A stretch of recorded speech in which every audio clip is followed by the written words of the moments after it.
everyone. Good afternoon. I'm here to tell a story. I'm a storyteller.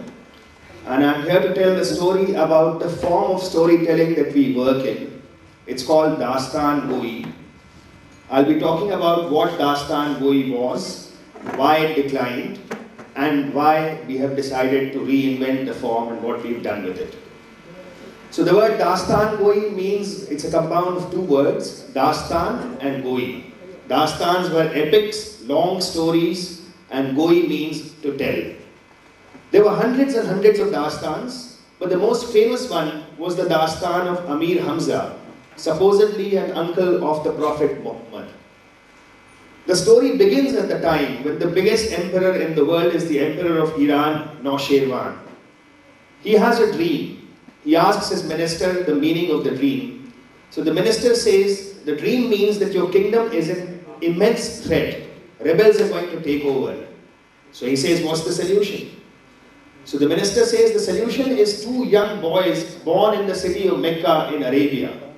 So he dispatches his minister there. The minister asks for all the newly born children to be brought to him. When the son of the keeper of the Kaaba, Khwaja Abdul Muttalib, is brought to him, he recognizes him and says, oh yes, this is Amir Hamza.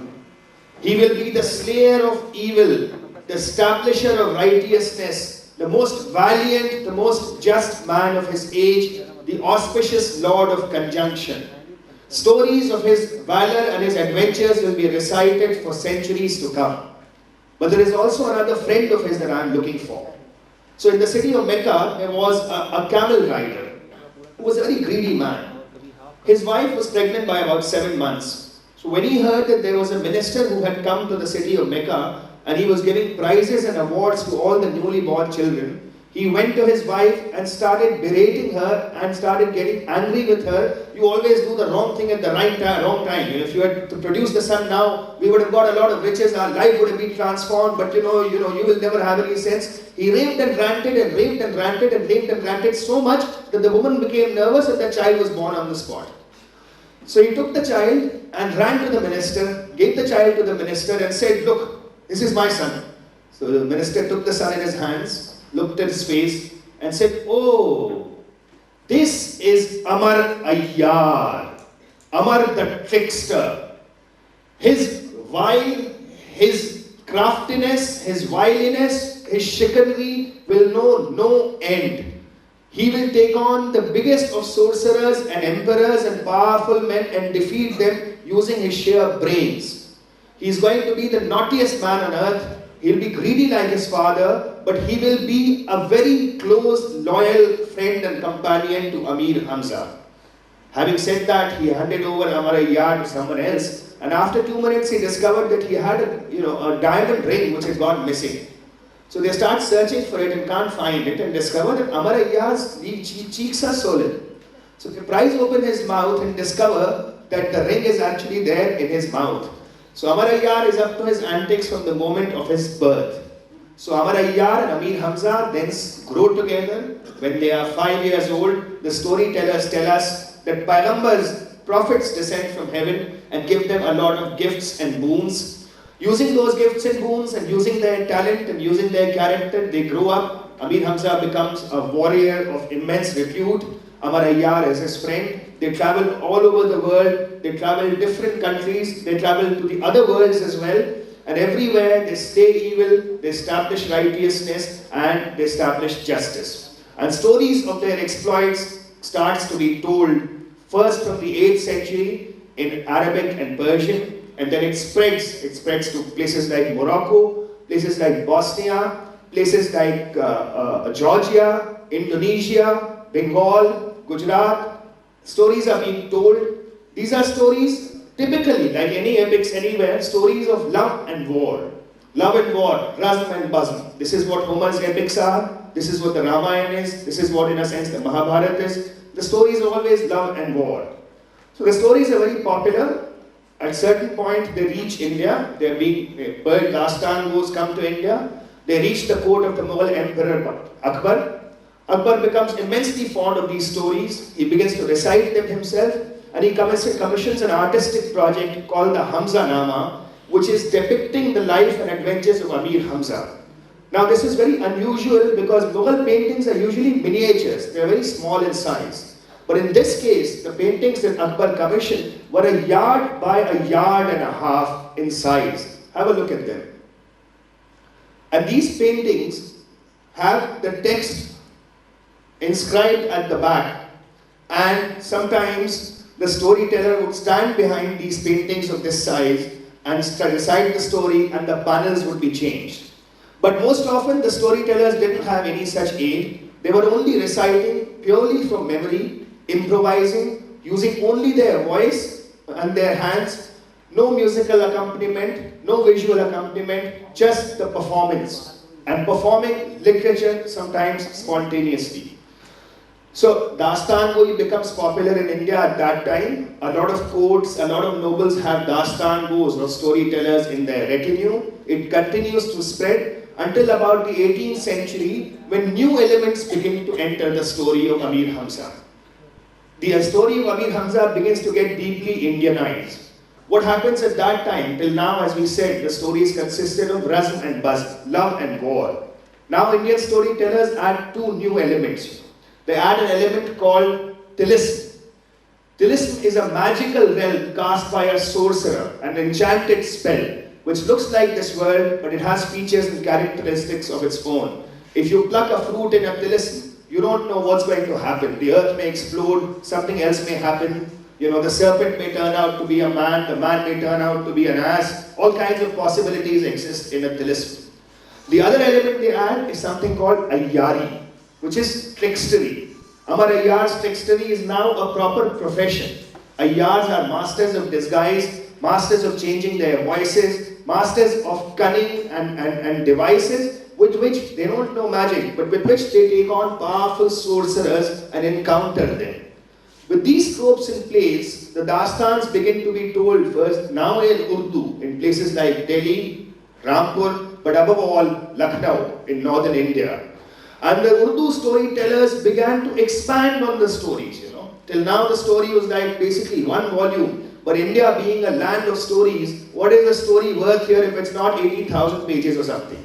So the stories begin to get expanded. They begin to pour elements into it. All other stories begin to flow into the Dastani Amir Hamza, stories from the Ramayana, stories from the Mahabharata, stories from the Singhasan Battisi, from Betal Pachisi. In fact, the whole entire oral tradition of Indian storytelling begins to find a kind of a large ocean in the Dastani Amir Hamza. So Urdu storytellers begin to improvise on these stories, and they're improvising on the spot as they are telling the story. So the story starts expanding and growing in length. By then, the print has come to India, so that story of Amir Hamza has already been printed and is already popular, very popular, has been reprinted several times. So the greatest Indian publisher of the 19th century, Lucknow's Munshi Naval Kishore, decides that he will employ oral storytellers to print the stories. So he commissions all the leading Dastangos of Lucknow, Muhammad Hussain Jah, Ahmad Hussain Qabar, Sheikh Tasadduq Hussain, and gets them to write all the stories that they know which were there in the oral realm. So they begin to write these stories down. And what I am talking about, these stories which we perform, this is very high quality literature.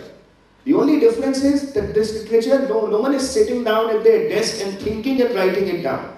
They are creating it spontaneously, on the spot. It's almost as if, there is a storyteller who's performing something of the quality of Shakespeare on the spot. It is that kind of literature. And they're improvising and they're telling these stories. So they begin to write these stories down. They begin to get printed. Between 1880 and 1910, Munshi Naval Kishore publishes 46 volumes of over 1,000 pages each of the Dastane Amir Hamza.